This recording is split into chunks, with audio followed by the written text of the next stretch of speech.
madal loogu magac daray kulanka aqoon-yahanka gobolka Gabiley iyo barnaamijka siyaasadeed ee xisbi xaakimka kulmiye ayaa habeennimadii xalay lagu qabtay hoolka dawladda hoose ee magaalada Gabiley madashaasi oo ahayd mid lagu soo bandhigay barnaamijka siyaasadeed ee xisbiga kulmiye oo xukumi doona 2017 ilaa 2022 hadiiba uu talada dalka ku guuleysto mar kale isla markaasina Professor Axmed Ismaaciil Samatar ayaa sharaxaad ka bixiyay iyadoo halkaasina su'aalo lagu weydiiyay madashani oo ahayd mid kulmisay aqoon-yahan siyaasiyiin dhalinyaro haween waayeel iyo waxgarad ayaa waxa sidoo kale ka soo qayb galay maamulka heer gobol iyo heer degmo hoggaanka garabka dhalinyarada xisbiga kulmiye ee heer qaran maamulka xisbiga kulmiye ee gobolka Gabiley qodbadii halkaasi laga jeediyay ayaa waxa kamid ahaa aniga shanta qodob ee aan isleeyahay way soo ururin karaan xisbiga buugiisa ballaaran oo jecelahay qof walba inuu gooni u akhristo kow waxa weeye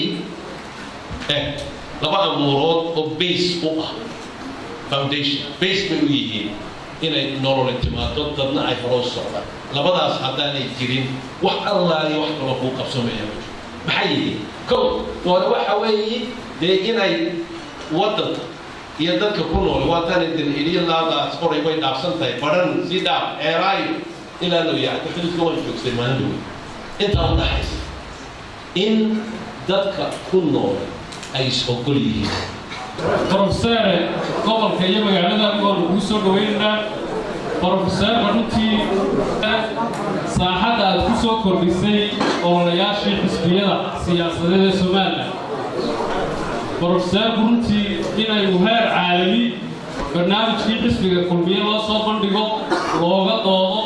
waxa weeye waa heer ay gaanay wadan ahaan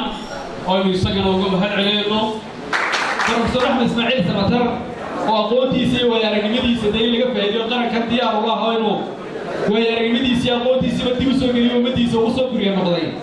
ayaynu aad uga mahad celinaa waa kaysana loogu xogtay noqdadka barnaamijkan iibin karaya koowaad oo professor wadaadka siyaasadeedka xisbiga kulmiye ee loogu talagalay teerankan imika xigay inuu ku hogaamiyo mujaahid madaxweyne Muuse Biixi Cabdi كما دعوا وأنا وصل دويت أسأقول هاي فرصورة ما هي لبيع سطحية بقولتين بسودو كل جد بالإسلام. صار على الكتاب البعض عيسى من الشامبة علم اليوم تحتيحية ولذلك مختار نوح إبراهيم هون كيبل تي في قبل كجبلي.